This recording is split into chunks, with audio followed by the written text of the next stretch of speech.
Have you ever felt like daily life, well, it comes with a set of secret rules, Mm. like everyone else seems to know them, but you're just figuring things out as you go. Oh, definitely. You're constantly reacting, maybe wondering why your best efforts don't always seem to hit the mark. Yeah. It's a common feeling, isn't it? It really is. Yeah. But what if I told you there's a powerful idea that can shift your entire perspective on all that? It's true.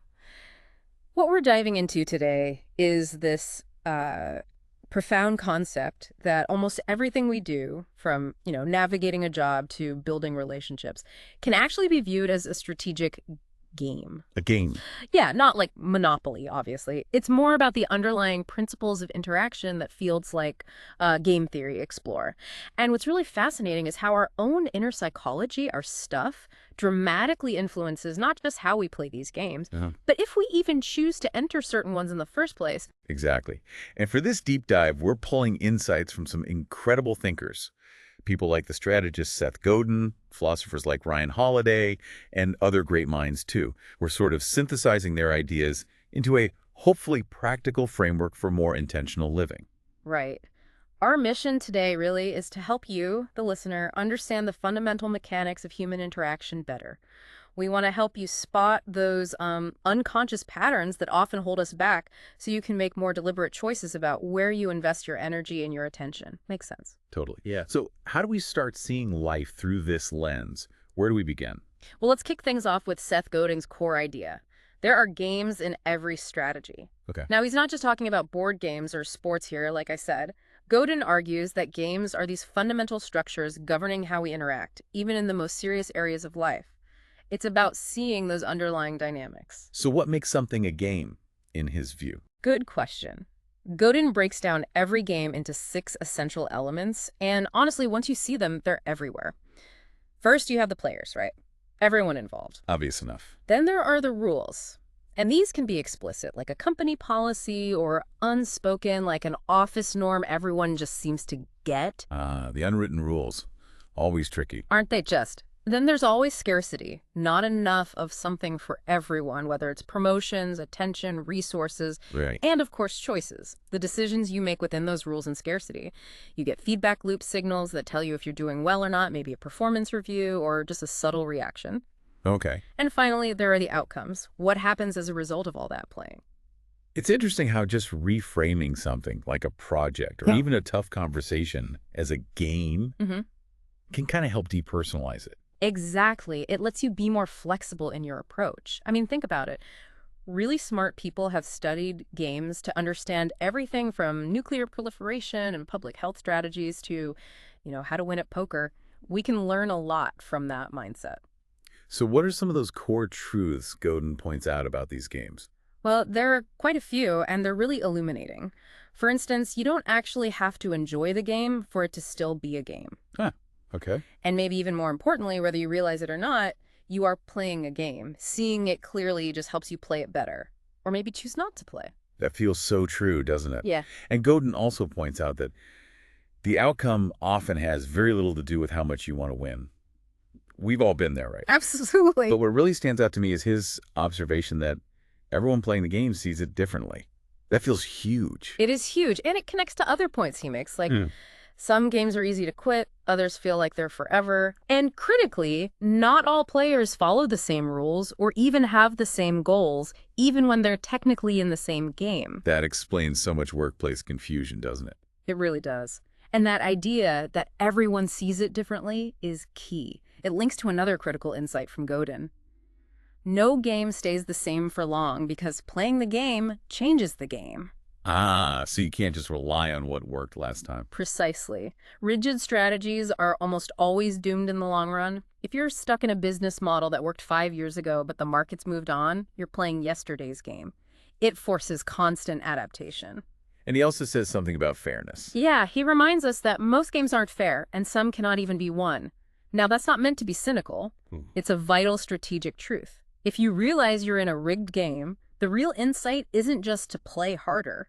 It might be to recognize it and, well, maybe choose not to play that particular game at all. Find a different one. That's a really profound shift. It's not just about playing better, but about choosing which game to play, or even if to play. Exactly. So to make this more concrete, let's use that workplace promotion example. Who are the players there, really?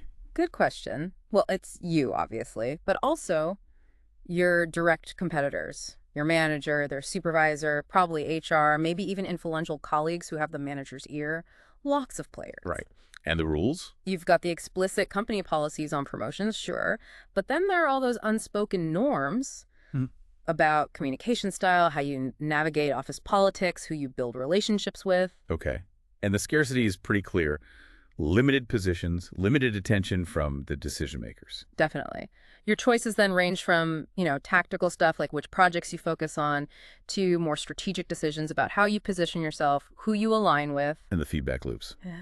Those are the performance reviews, but also maybe just gossip or social signals. All of the above, formal and informal. Yeah. And the outcomes, well, it's not just getting the promotion or not, it's also how the whole process affects your reputation, your relationships, maybe even your future opportunities down the line. Wow. Laying it out like that really gives you that aha moment. It shows why just thinking, I do good work, I deserve it, that purely meritocratic view often falls short. It does. Because if you think the game is only about producing the best technical work, you might completely miss the relational and political dimensions that are also part of the game. And that ties back to Godin's point. Everyone playing the game sees it differently. Yeah. Your manager might see this promotion as a test of your leadership potential, needing you to be more visible or collaborative. While you might see it purely as recognition for your heads-down technical expertise, that disconnect in perspective is crucial. So, if everyone sees the game differently, does that mean true collaboration is like always just an illusion? Or is there a way to bridge those different viewpoints? That's a fantastic question. And I think it hints at something we can maybe touch on later, this idea of strategic compassion. It's not necessarily about forcing everyone onto the same page, because that's often impossible. It's more about understanding those different perspectives as part of the game's complexity.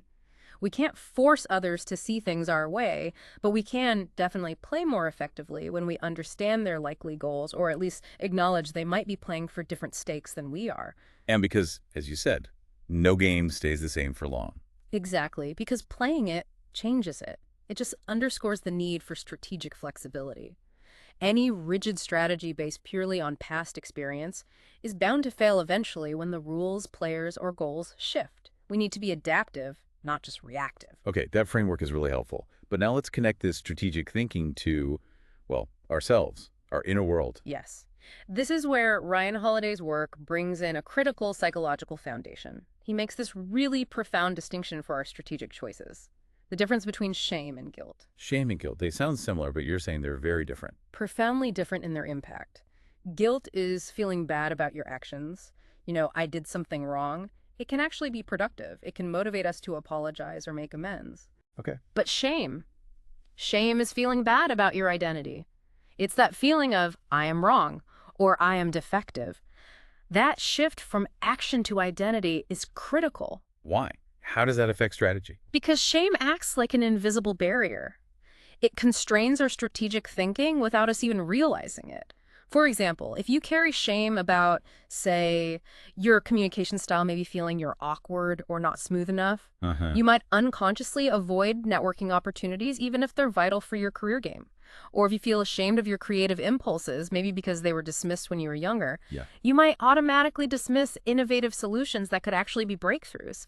Or another common one, if you harbor shame about needing recognition or feeling ambitious, you might fail to advocate for your contributions, effectively taking yourself out of the running in certain games. In every case, shame isn't protecting you, it's just limiting your available moves. Wow. And what's both fascinating and, frankly, kind of heartbreaking is Holiday's point that shame is inherited. It's not natural. Exactly. Think about a young child just playing, totally absorbed without a hint of shame. They haven't been taught it yet. Right, they're just exploring. But adults, often completely unintentionally, can instill it. Through cutting remarks, maybe harsh judgments, sometimes just thoughtless comments, like a child who's constantly criticized for asking too many questions might grow into an adult who avoids seeking clarification in a crucial meeting. Even when asking that question is strategically the smartest thing to do. Precisely. The shame learned years ago is still constraining their choices now. So what's the antidote if shame is holding us back? Well, Holiday suggests, in the context of raising children, letting them be their own people. And for us adults, this translates into cultivating psychological flexibility. Psychological flexibility. Yeah, it's the ability to separate your fundamental self-worth from your performance in any specific strategic situation. Essentially, knowing that your value as a person isn't tied to whether you win or lose a particular game. That sounds difficult, but powerful. It is. When you can maintain that stable sense of self-worth, independent of the outcome of the game, you become free. Free to experiment, free to fail without it crushing your identity, and free to adapt your strategies based on real feedback, not just fear of judgment or exposure. And this psychological work directly helps our strategic thinking then. Absolutely. You know, Ernest Hemingway had that great line, worry never fixes anything. Right, yeah. And I think when you dig down, a lot of our chronic worry stems from those underlying shame-based fears about what failure might reveal about our character. If I fail at this, it means I'm incompetent, unlovable, not good enough. Yeah, that sounds familiar. When we can actually address that root shame, we free up enormous amounts of mental and emotional energy. Right. Energy that can then be used for clear-headed, productive, strategic thinking instead of just worrying. Okay, so bringing these two big threads together, the strategic game framework from Godin and the psychological insights from Holiday, how do we integrate them? Well, we can think about it as a kind of three-stage process for developing greater strategic effectiveness in life. Okay, 3 stages. What are they? First, it's about honing your analytical skills to actually see the games clearly. Stage 1. See the game. Got it. Second, it's about addressing the psychological constraints, especially shame, that limit your strategic options without you even realizing it. Stage 2. Address the internal stuff. Okay. And third, it's learning to manage your emotional resources, your energy, your focus efficiently, so you can engage fully where it actually matters most. Stage 3. Analyze, address psychology, manage resources. Makes sense. Let's dive into stage 1. Strategic curiosity. What does that look like? This is really about the discipline of objective examination. Looking at situations clearly, you need to regularly ask yourself some key questions. Like what? Questions like, what game am I actually playing here, not just the one I think I'm playing? Who are the real decision makers? What are the unspoken rules, the ones nobody talks about? And crucially, what would success look like from different players' perspectives? Not just yours, but maybe most important today. How is this game likely to evolve over time? That last one feels really key in our fast-changing world. Absolutely. And doing this is powerful because it can completely reframe things. What you might perceive as a personal failure or just bad luck could actually be revealed as simply a strategic misunderstanding. Like you were playing the wrong game, or by outdated rules. Exactly. And that instantly opens up totally new possibilities for effective action. You see the board differently. Okay, that's stage 1. Then stage 2, you called it shame archaeology. Sounds intense. Yeah, maybe a bit dramatic, but it captures the idea. This is the patient, sometimes uncomfortable work of identifying and maybe starting to heal those emotional wounds linked to shame. How do you do that? Well, when you feel yourself strongly avoiding certain approaches, or maybe you're disproportionately anxious about certain risks, you can ask yourself some introspective questions. Such as? Like, what's the story I'm telling myself about what failure in this area would mean about me as a person? Not just the practical consequences, but the identity meaning. Or, where did I first learn to feel ashamed of this particular aspect of myself, my ambition, my vulnerability, my need for help? So it's digging into the roots of those feelings. Exactly. And the goal isn't to eliminate all emotions. Emotions are vital data. Fear, for instance, can be incredibly useful. It motivates preparation. It signals real danger. Okay. The goal is to ensure emotions provide useful information, not unconscious constraints. So fear motivates you to prepare for the presentation. Shame doesn't stop you from giving it all together because you fear judgment. Big difference. Okay, that clarifies it. And then stage 3, resource management and self-discipline. Yes. This ties in beautifully with a quote from Dwight D. Eisenhower. Freedom is the opportunity for self-discipline. Interesting. How so? It means that real freedom isn't just doing whatever you feel like. It's about having the self-discipline to make conscious choices about where you focus your limited attention and energy. Like Hemingway said, train yourself not to worry about the uncontrollables. Precisely. While intensely focusing your efforts on what you can actually influence, that takes discipline. And this becomes even more important because of that idea that big games are made of smaller games. Yes, Godin's point. Large games are made of smaller games, all the way down. Take something big like career success. That's not one game. Right, It involves the building key relationships game, the developing valuable skills game, the maintaining physical and mental well-being game. Each is distinct. Trying to win all of them perfectly all at once is a recipe for burnout. so resource management is about choosing which smaller games to focus on at any given time. Exactly. Prioritizing consciously. Okay, this is all great in theory. How can we make these insights really actionable, like day to day? A really practical way is to adopt a regular strategic audit practice, maybe once a month or once a quarter. Pick one significant area of your life, your job, a key relationship, a personal project. Okay, pick an area. Then what? Then put it through this lens. First, map the game mechanics as best you can. Who are the players? What are the stated and unstated rules? What's scarce? What are the feedback loops telling you? And what does success really look like for you and maybe for other key players in this game? So analyze the game structure. Right. Then second, examine your emotional relationship to this area. Are you avoiding certain strategies because of underlying shame or anxiety? Are you wasting precious worry energy on factors you genuinely can't control? Ask yourself, what if my self-worth was completely separate from the outcome here? What if the outcome just gave me information about the game and my strategy, not about me as a person? How would that change my approach? That's a powerful reframe. Isn't it? And finally, based on that analysis and emotional check-in, make conscious resource allocation decisions.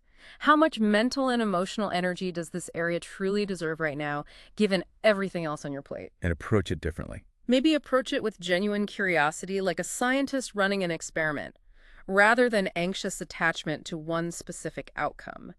This whole audit process can turn what feel like personal shortcomings into clear strategic opportunities or choices. That sounds incredibly useful. Beyond the audit, are there other ways to kind of build this strategic muscle? Definitely. Think about that quote from Miguel de Cervantes. He who reads much and travels much, sees much and knows much. Okay. How does that relate? Well, reading widely and, if possible, experiencing different cultures or environments, those are strategic choices in themselves. They expand your mental models, your understanding of how different games can be played. They increase your adaptability because you've seen more possibilities. So broadening your horizons prepares you for more diverse games. Exactly. It builds your repertoire. And this brings us back to something you mentioned earlier, one of Godin's most crucial points. Ah, yes. You don't always have to play the game you're offered. This is so important. Why is that one so key? Because so much of our modern stress, I think, comes from implicitly accepting invitations to play games that are fundamentally misaligned with our values or goals. Key examples? Sure. Think about, say, the office gossip game, or the constant outrage cycle on social media, or even just the game of keeping up with the latest consumer trends. These are all games we're constantly invited, sometimes pressured to play. But we don't have to join in. We don't. But learning to decline those invitations gracefully, or sometimes just ignore them, requires both that strategic clarity to see the game for what it is, and the psychological resilience, often rooted in overcoming shame about not fitting in, to resist the social pressure to conform. It's about consciously choosing which games genuinely serve your growth, your well-being, your purpose. Wow. So putting all this together, integrating the game theory perspective with the psychological awareness, what does that ultimately give us? I think it leads us towards what we could call strategic wisdom. Strategic wisdom. I like that. Yeah, it's about navigating life's complexities and challenges with both analytical clarity and emotional intelligence, seeing the game and understanding your own relationship to it. Does this approach guarantee success, though, or remove uncertainty? Oh, definitely not. Life's far too complex for that. But it does provide a much more robust framework for making intentional choices, for learning from setbacks, and for aligning your actions with your deeper values. It reminds me of that John Erskine quote. Music is the only language in which you cannot say a mean or sarcastic thing.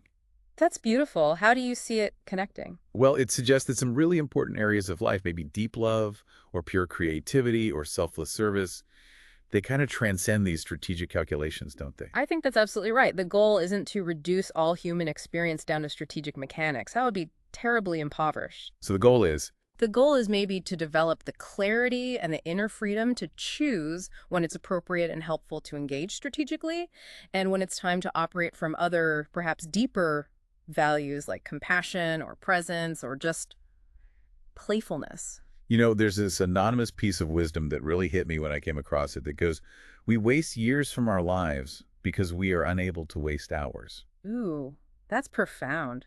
Unable to waste hours. What does that suggest to you in this context? Well, it makes me think that maybe sometimes the most strategic choice we can make is actually to stop being strategic for a bit. Ah, I see. To allow for what? For play, maybe? For spontaneity, for exploration that doesn't have an immediate, obvious purpose or payoff.